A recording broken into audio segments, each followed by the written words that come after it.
بسم اللہ الرحمن الرحیم۔ یزید کی قبر کس نے اور کیوں کھولی؟ دوستو، آج کی ویڈیو میں ہم ذکر کرنے والے ہیں اس واقعے کا کہ جب یزید کی قبر کو کھدوایا گیا، آخر اس کی وجہ کیا تھی؟ کس نے اور کیوں یزید کی قبر کو کھولا؟ یہ واقعہ یزید کی موت کے کتنے سال بعد پیش آیا؟ یزید نے اپنی زندگی میں ہی اپنے بیٹے معاویہ کو اپنا جانشین مقرر کر دیا تھا۔ یزید کے 12 بیٹے اور 5 بیٹیاں تھیں، لیکن اس کو اپنے بیٹے معاویہ سے بے انتہا پیار تھا۔ اس کی تعلیم و تربیت بھی شہزادوں کی طرح ہی کی گئی۔ یزید چاہتا تھا کہ اس کا یہ بیٹا اس کا حقیقی جانشین بنے۔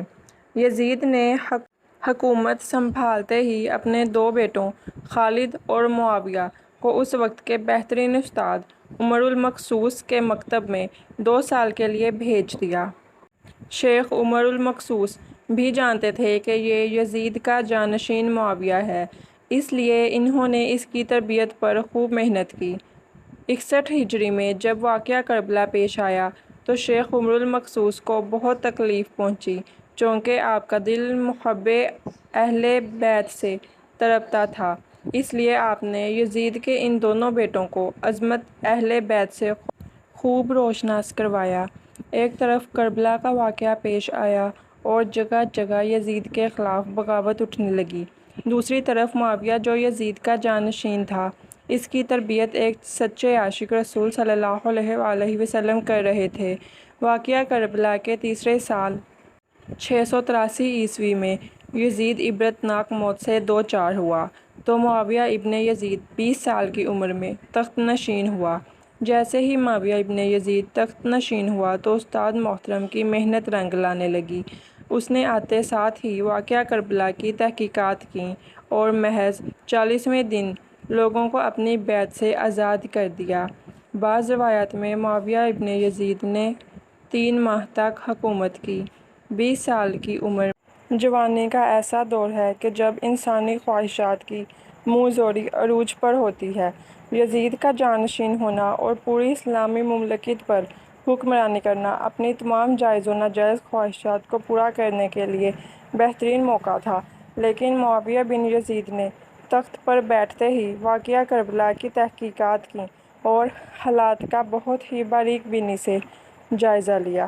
جب اس نے دیکھا کہ میرے باپ نے اسلام اور مسلمانوں کو کس قدر نقصان پہنچایا ہے، تو اس نے محسوس کیا کہ وہ ایک دوراہے پر کھڑا ہے کہ حکومت کی بھاگ دوڑ تھامے رہے اور ظلم و ستم اور عیش و عشرت کا بازار گرم رکھے، یا تخت و تاج کو چھوڑ دے اور اپنے آپ کو ان ہولناک گناہوں سے اور ان کے دردناک عذاب سے دور رکھے۔ بالآخر اس نے فیصلہ کر ہی لیا۔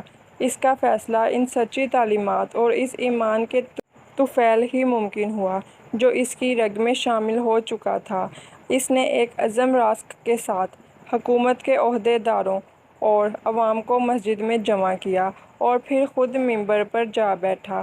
اس نے اپنی تقریر میں سب سے پہلے خدا کی حمد اور اس کے بعد رسول اللہ صلی اللہ علیہ وآلہ وسلم پر درود بھیجا، اور پھر وہ یوں کہنے لگا: میرے باپ یزید کو جب حکومت ملی تو وہ اپنے اعمال اور بدکاری کی وجہ سے ہرگز اس کا اہل نہیں تھا، لیکن وہ اس پر قابض رہا اور اس کا نفس اس کو بدترین کاموں کی ترغیب دیتا رہا۔ وہ اپنے برے کاموں پر بھی فخر کرتا تھا اور اس نے خدا کی بنائی ہوئی حدود سے تجاوز کیا۔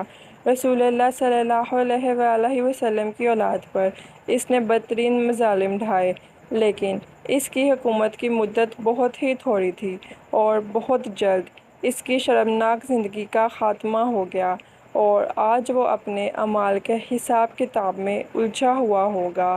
جب معاویہ بن یزید کی بات یہاں تک پہنچی تو اس کا گلا رک گیا۔ کافی دیر تک وہ بلند آواز میں روتا رہا اور اس کے بعد وہ دوبارہ لوگوں سے ہم کلام ہوا اور اس نے کہا: اے لوگو، میں تمہارے گناہوں کا بوجھ اپنے کندھوں پر نہیں اٹھا سکتا اور نہ میں تمہاری دوستی کا طوق اپنے گلے میں ڈالوں گا۔ میری خواہش تو یہ ہے کہ حکومت شہزادہ حسین امام حضرت زین العابدین کے حوالے کر دی جائے، یا اب تم خود جو بہتر سمجھو وہ کرو، یا وہ حکومت کرے جس کا تم انتخاب کرو۔ میں اپنی بیعت سے تم لوگوں پر سے ہاتھ اٹھاتا ہوں اور اس خلافت کو ٹھکراتا ہوں۔ معاویہ بن یزید کے ان جملوں نے محفل میں ایک طوفان برپا کر دیا۔ پھر معاویہ بن یزید ممبر سے اتر آیا۔ اس کی ماں اور دیگر عزیز و اقارب آئے تو دیکھا کہ روئے جا رہا ہے، تو اس کی ماں نے کہا، کاش تم حیض کا چیتھڑا ہی ہوتے اور میں تمہاری خبر نہ سنتی۔ اس نے کہا، خدا کی قسم، میں بھی یہی چاہتا ہوں، اگر میرے خدا نے مجھے معاف نہ کیا تو میرے لیے برا ہو۔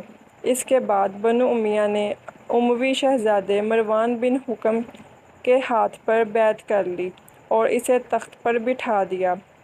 مروان نے اپنا دارالحکومت مستقل طور پر دمشق منتقل کر دیا۔ بنو امیہ نے شیخ عمر المقصوص کو زندہ درگور کر دیا کہ تم نے ایسی تربیت کیوں کی کہ معاویہ بن یزید نے بھرے دربار میں بنو امیہ کو رسوا کر دیا۔ اس کے چند دن کے بعد ہی معاویہ بن یزید کو زہر دے دیا گیا۔ 684 سے 685 تک مروان بن حکم نے حکومت کی۔ پھر اس کی وفات کے بعد مروان کے بیٹے عبد الملک نے 685 سے 705 تک ایک طویل عرصے تک حکومت کی۔ پھر 705 عیسوی سے 715 تک عبد الملک کے بیٹے ولید نے حکومت کی۔ اسی کے دور میں سندھ، اندلس اور دیگر بہت سی ریاستیں فتح ہوئیں۔ اسی کے دور میں شہزاد حضرت امام زین العابدین کو زہر دیا گیا۔ 715 سے 717 تک ولید بن عبد الملک کے بھائی سلیمان بن عبد الملک نے حکومت کی اور 717 میں عمر بن عبد العزیز معجزانہ طور پر تخت نشین ہوئے، لیکن ان کو بھی زہر دے دیا گیا۔ 720 سے 724 تک ولید بن عبد الملک اور سلیمان بن عبد الملک کے بھائی یزید بن عبد الملک نے حکومت کی، بھاگ دوڑ سنبھالے رکھی۔ اس کے بعد ہشام بن عبد الملک، ولید بن یزید، یزید بن ولید، ابراہیم بن ولید اور مروان بن محمد نے بالترتیب حکومت کی اور 750 عیسوی میں بنو امیہ کی حکومت کا تخت بنو عباس نے الٹ دیا۔ بنو امیہ کا آخری حکمران مروان ثانی ایک انتہائی سست اور ڈرپوک حکمران تھا، جس نے ابو مسلم خراسانی کے ہاتھوں شکست کھائی اور یوں بنو عباس کی حکمرانی شروع ہوئی۔ تاریخ کتابوں میں درج ہے کہ ابو مسلم خراسانی نے بنو عباس کے ابو جعفر المنصور اور ان کے بھائی ابو العباس الصفا کو حکمرانی سونپ دی۔ اس طرح بنو عباس کے پہلے حکمران ابو العباس نے آتے ہی بنو امیہ کا نام و نشان مٹانے کی قسم کھائی۔ بہت سے لوگوں کو قتل کر دیا گیا اور کربلا کے واقعہ میں ملوث تمام کرداروں کی قبریں تک کھود دی گئیں۔ اسی طرح بنو عباس کے حکمران ابو العباس الفاہ نے یزید کی قبر کو بھی کھدوایا اور یہ کام اس نے اپنی نگرانی میں کروایا۔ وہ چاہتا تھا کہ یزید کو قبر سے نکالے اور اس کی لاش کو سولی پر لٹکائے۔ چنانچہ یزید کی وفات کے 65 سال بعد اس کی قبر کو اس وقت کے حکمران ابو جعفر اور ابو العباس کی نگرانی میں کھدوایا گیا، لیکن جب قبر کو کھولا گیا تو سب یہ دیکھ کر حیران رہ گئے کہ اس میں لکڑیوں کی راکھ، بدصورت کتے اور ایک اژدہے کے سوا کچھ نہ تھا۔